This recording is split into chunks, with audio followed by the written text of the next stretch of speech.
pieces of drywall broke. Oh my God! Look at that right there! Oh my, Jacob Jones! Yeah, look at that! Severe thunderstorms whipping baseball-sized hail amid wind gusts. Reaching hurricane force left a trail of significant damage across Nebraska on Thursday night. Video from a hotel in Fremont showed large hailstones bouncing into a hotel room through a window shattered during the storm. Wind gust reports from weather spotters in the area ranged from 67 to 82 miles per hour as the storms blew through. After the storms had passed, video detailed the damage to the hotel building, with every window on the wind-facing side blown out. "Holy smokes," said someone in the video as they panned around the hotel. "Every window is gone." Hail left cars in the parking lot badly dented, and their windows shattered, glass everywhere. "Here's our ride home tomorrow," the person says, showing a sedan with its back windshield smashed into tiny pieces. Photos from a home in Fremont show much of the same. The house's siding was demolished, sticking off the house in shards. Hailstones litter the ground underneath the house. With the siding ripped off and damaged, the pink house wrap is visible. Another photo shows the homeowner's car significantly dented, windshield pelted in by hail. The yard in the back is white with more hail. In the background, hail covers a neighboring house's roof. Hail in Fremont ranged from egg-sized to baseball-sized stones, with a report in nearby Arlington of 4-inch, softball-sized hail. Softball-sized hail was also observed in McClelland, Iowa. The severe weather threat continues into the weekend, with millions of Americans in the Midwest and Plains under the threat through Easter Sunday. Meanwhile, in the early morning hours of Friday, cell phone alerts were going off across southern Wisconsin. The warning from the National Weather Service read, "A destructive severe thunderstorm was located near Edgerton, moving east at 65 miles per hour, hazard baseball-sized hail, and 60 miles per hour wind gusts." This storm had been producing large and destructive hail through the night across portions of Iowa, before tracking into southern Wisconsin around 7 a.m. There were not only large hailstones, but also a lot of them. Yards, sidewalks, and roadways became littered with ice chunks the size of golf balls up to tennis balls. Meteorologist Owen Zarley was able to record the aftermath of some of these storms. This hail also produced extensive damage, particularly to vehicles left out in the storm. Windshields and sunroofs stood no chance against the 2-inch to 3-inch hailstones. It takes quite the storm to keep hailstones of that size lofted in the atmosphere long enough to reach baseball size. Updraft speeds of approximately 80 miles per hour feeding into those storms were enough to build the hailstones up to around baseball size before they finally fell to the ground. Another reason for such large hail was the elevated nature of these storms. Starting from a higher point in the atmosphere meant the freezing level was a little lower to the ground, helping to freeze droplets to the hailstones more efficiently. Below are some additional pictures of the hail and the damage done, especially across portions of Edgerton and Evansville, Wisconsin, and northern Rock County.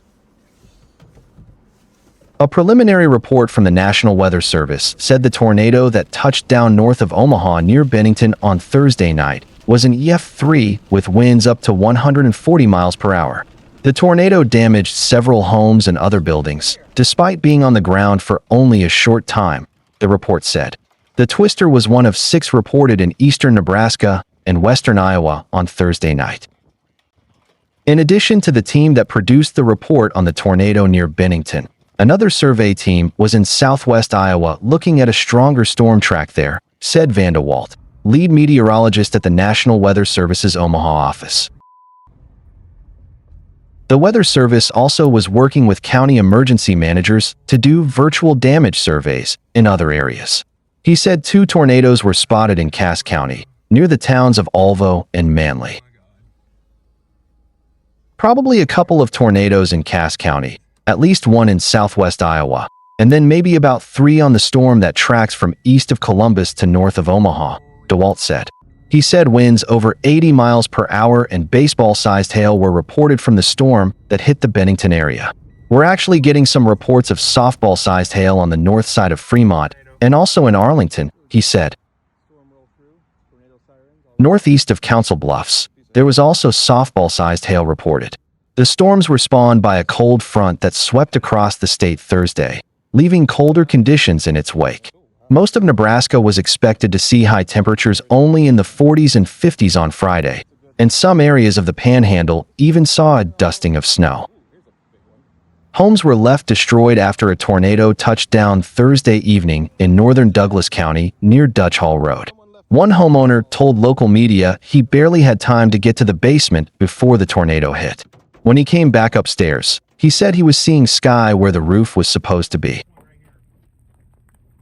His roof is now scattered throughout his lawn, with pieces of tin hanging from the tree. He said this is the second time he survived being hit by a tornado. The first was in the 1975 tornado outbreak. Another neighbor tells us the tornado uprooted their Amazon warehouse, lawn decorations, and a 35-foot tree. The tree ended up across the road in the neighbor's field. Despite the destruction, the Douglas County Sheriff's Office told KTV that no one was seriously injured. Authorities asked people to avoid the area between 72nd Street and 78th Street from Omaha Trace to Dutch Hall Road. There are multiple downed power lines, damage to homes, and scattered debris, the Douglas County Sheriff's Office said. Neighbors are now helping each other in the cleanup process, clearing away tree branches and picking up belongings that blew hundreds of feet.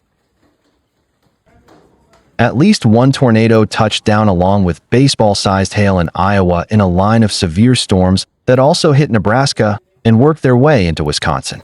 Forecasters had predicted a strong chance for thunderstorms and hail in much of Iowa on April 17th. Western Iowa had the greatest risk for severe storms and tornadoes. A tornado was reported in Fremont and Page counties in southwest Iowa. A large tornado developed west of the Essex area, said Van Deval, lead meteorologist for the National Weather Service in Omaha. It was on the ground for several miles with video confirmation from storm chasers. Video from Storyful News and Weather shows a large, dusty tornado develop near Tabor, 20 miles west of Essex. It moved south of Randolph and then skirted the north side of Essex, Deval said April 18th. The tornado touchdown was roughly 8:21 p.m. Storm chasers followed it to the east with the last tornado report around 8:50 p.m. or 9 p.m. 40 to 50 minutes on the ground. It's probably a continuous track from where it touched down to where it lifted up, Deval said. Fortunately, it managed to stay between all of the towns. That is not to say it didn't hit farmsteads and acreages. The tornado mainly ran through agricultural and rural areas, Deval said, avoiding any of the surrounding towns.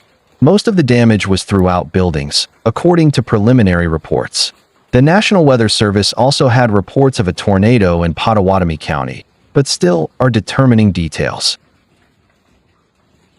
Reports there came in at 8:32 p.m.